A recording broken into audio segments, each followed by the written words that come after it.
महाराष्ट्र की राजनीति में इन दिनों एक नए और बड़े बदलाव की संभावना की हवा चल रही है। कारण यह है कि सियासी गर्माहट के बीच शिवसेना के प्रमुख उद्धव ठाकरे और महाराष्ट्र नवनिर्माण सेना के प्रमुख राज ठाकरे एक साथ आने के संकेत दे रहे हैं। कई सारे सवाल उठ रहे हैं, अगर ठाकरे बंधु 19 साल बाद साथ आते हैं तो क्या होगा, और दोनों को साथ आने की जरूरत इतने लंबे समय बाद आखिर क्यों पड़ी? क्या महाराष्ट्र विधानसभा चुनाव में महायुति गठबंधन के रिकॉर्ड प्रदर्शन से ठाकरे बंधुओं को अपनी बनी बनाई विरासत खोने का डर सताने लगा, या फिर आने वाले मुंबई नगर निगम के जो चुनाव होने हैं, बीएमसी का जो चुनाव होना है, उसमें दोनों भाई साथ आना चाहते हैं? वजह वाकई में हैरान करने वाली होगी, जिसमें 19 साल बाद ये दोनों भाई अगर साथ में आते हैं तो। महाराष्ट्र विधानसभा चुनाव में शिवसेना और मनसे का प्रदर्शन बेहद खराब रहा। आप सबने देखा, महायुति गठबंधन की रिकॉर्ड तोड़ जीत हुई, जिससे महाराष्ट्र में बीजेपी ने अपना परचम फिर से लहराया और एक मजबूत पक्ष को दर्शाया।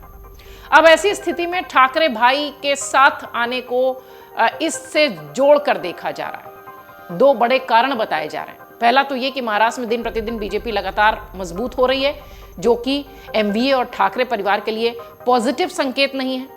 और दूसरा, आने वाले बीएमसी चुनावी जो एक तैयारी है, उसमें उद्धव गुट के शिवसेना के लिए अकेले ही बीजेपी का विजय रथ रोकना शायद कठिन है। ऐसी स्थिति में हो सकता हो दोनों भाई साथ आकर लड़े तो बीजेपी को टक्कर दे सके। ये दो बहुत महत्वपूर्ण कारण दिखाई पड़ते हैं, जो ये बताते हैं कि 19 साल बाद ये दोनों भाई क्यों एक दूसरे के लिए दिल साफ करते दिखाई पड़ रहे हैं। अब आपको बताते हैं कि कहां और क्यों इस गठबंधन की जरूरत पड़ रही है। एक जो राजनीतिक विश्लेषक जो हैं या जो वरिष्ठ पत्रकार हैं, वो किस तरीके से महाराष्ट्र की सियासत पर एनालिसिस कर रहे हैं, थोड़ा उसे भी समझने की जरूरत है। राज ठाकरे और उद्धव ठाकरे, जो कभी एक दूसरे के बहुत करीबी हुआ करते थे, अब 2 दशकों के बाद फिर से एक साथ आने के संकेत दे रहे हैं। सवाल यह है कि ऐसा क्या हुआ कि इन दोनों को एक दूसरे के साथ आने की जरूरत महसूस होने लगी?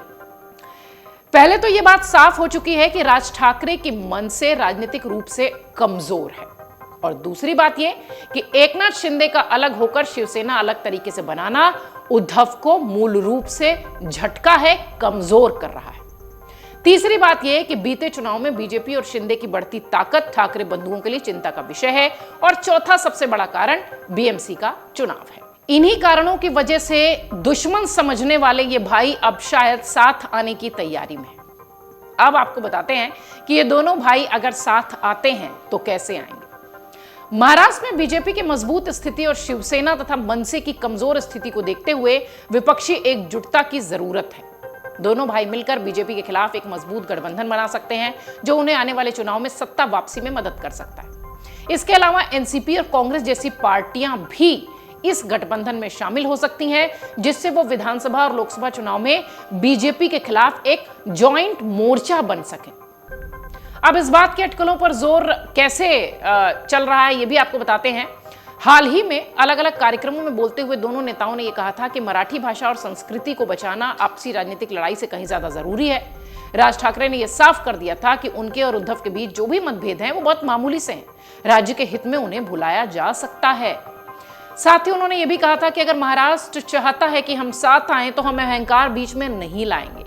उधर उद्धव ठाकरे ने कहा कि वो व्यक्तिगत विवाद भुलाने को तैयार हैं, लेकिन उन्होंने एक शर्त रखी कि हम रोज पाला नहीं बदल सकते। जो महाराष्ट्र के खिलाफ काम करेगा मैं उसे स्वीकार नहीं करूंगा। अब सवाल ये उठता है कि राज और उद्धव के साथ आ जाने से अटकलें जो चल रही हैं वो राजनीतिक जरूरत वाली हैं या व्यक्तिगत मजबूरियां वाली हैं। ये गठबंधन बीजेपी और शिंदे गुट के खिलाफ एक मजबूत मोर्चा तैयार कर भी सकता है या नहीं?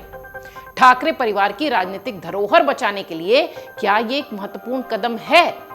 हालांकि देखना दिलचस्प होगा कि ये जो अटकलें हैं ये मूर्त रूप लेती हैं या नहीं। ठाकरे बंधु के साथ आने की अटकलों के बीच एक सवाल यह भी उठ रहा है कि अगर दोनों भाई साथ आते हैं तो इस गठबंधन को जोड़ने कौन कौन से नेताओं की अहम भूमिका होगी। इस बात को ऐसे समझिए कि राज और उद्धव के संभावित गठबंधन में प्रमुख नेता या प्रमुख नेतृत्व वाले जो चेहरे हैं वो उद्धव ठाकरे, राज ठाकरे, संजय राउत, आदित्य ठाकरे और राज के करीबी सहयोगी होंगे, जबकि कांग्रेस और एनसीपी जैसे पार्टियों का समर्थन भी इसे और ताकतवर बना सकता है। यानी वो जो प्लानिंग है मजबूत गठबंधन की वो एनसीपी और कांग्रेस को साथ लेकर ही बन पाएगी। ये गठबंधन दोनों पक्षों के लिए एक तरीके से कह लीजिए कि मजबूरी जैसा होगा। देखा जाए तो मनसे के निर्माण के शुरुआती दिनों को छोड़ दें तो महाराष्ट्र नवनिर्माण सेना अब राजनीतिक रूप से संघर्ष कर रही है, अपने अस्तित्व की लड़ाई लड़ रही है। पार्टी की चुनावी संभावनाएं गिर रही हैं। 2019-2024 कोई सफलता इस पार्टी को नहीं मिली। अगर मनसे और शिवसेना एक साथ आते हैं तो यह राज ठाकरे के लिए भी राजनीतिक ताकत जैसे देने जैसा होगा। उद्धव और राज ठाकरे की राजनीति में अगर देखिए, शुरुआती दौर में अगर आपको ले चलें तो 1990 के दशक की शुरुआत की बात है, जब बाल ठाकरे के नेतृत्व में शिवसेना तेजी से ग्रोथ कर रही थी, बढ़ रही थी। तब दो युवा चेहरे उनके साथ हर कार्यक्रम में नजर आते थे, एक तरफ राज ठाकरे और दूसरे तरफ उद्धव ठाकरे। राज ठाकरे वाक्पटु हैं, बोलने में तेज हैं, जोशीले हैं, कार्टून बनाने में माहिर हैं, तंज करने में माहिर हैं, अपने बयानों को स्पष्ट तरीके से जनता तक पहुंचाने में माहिर थे। उस वक्त भी उद्धव शांत प्रकृति के थे, कैमरे के पीछे रहना उन्हें पसंद था। लोगों को लगता था ऐसा कि राज ठाकरे ही असली राजनीतिक उत्तराधिकारी होंगे बाल ठाकरे के, लेकिन वक्त ने करवट ली और हालात ने दोनों चचेरे भाइयों के बीच राजनीतिक दूरी पैदा कर दी। राज ठाकरे के लिए 1996 का साल मुश्किलों भरा रहा। पुणे के एक सिनेमा हॉल में रमेश कीनी नामक व्यक्ति की रहस्यमयी मौत हुई। उनकी पत्नी ने आरोप लगाया कि उनके पति की मौत में राज ठाकरे का हाथ है, क्योंकि आरोपी मकान मालिक शिवसेना से जुड़े थे और सीबीआई ने बाद में राज ठाकरे को क्लीन चिट दे दी। लेकिन इस विवाद ने राज ठाकरे की छवि को बहुत नुकसान पहुंचाया था। इसके बाद 2003 में शिवसेना ने महाबलेश्वर सम्मेलन में उद्धव ठाकरे को पार्टी का कार्यकारी अध्यक्ष बना दिया। राज ठाकरे को मंच से यह घोषणा करनी पड़ी, लेकिन अंदर ही अंदर यह फैसला उन्हें चुभ रहा था। राज ठाकरे के समर्थकों ने आरोप लगाया कि उन्हें पार्टी में दरकिनार किया जा रहा है। टिकट बांटने से लेकर फैसला लेने तक उन्हें उनके और उनके समर्थकों को नजरअंदाज किया जा रहा है। आखिरकार थोड़े ही समय बाद यह राजनीतिक लड़ाई, ये परिवार की लड़ाई खोलकर सामने आ गई। राज ठाकरे ने 27 नवंबर 2005 को शिवसेना, बाल ठाकरे की शिवसेना छोड़ दी। भावुक भाषण में उन्होंने कहा कि मैंने सिर्फ सम्मान मांगा था, लेकिन बदले में अपमान मिला।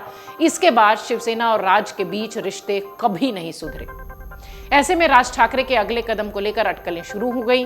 9 मार्च 2006 को उन्होंने नवनिर्माण सेना, महाराष्ट्र नवनिर्माण सेना का गठन कर दिया, नई पार्टी बना ली, परिवार से अलग हो गए। अब इतनी लंबे समय के बाद, इतनी लंबी लड़ाई लड़ने के बाद अगर ये दोनों भाई साथ आते हैं तो निश्चित तौर पर महाराष्ट्र की सियासत में एक बड़ा बदलाव, एक नया इतिहास लिखा जाना शुरू हो जाएगा। अगर आप ये वीडियो YouTube पर देख रहे हैं तो हमारे चैनल को सब्सक्राइब कर बेल आइकन दबाएं, और Facebook पर देख रहे हैं तो हमारे पेज को लाइक करें। 8 मिलियन प्लस सब्सक्राइबर, आपके इस भरोसे के लिए बहुत धन्यवाद।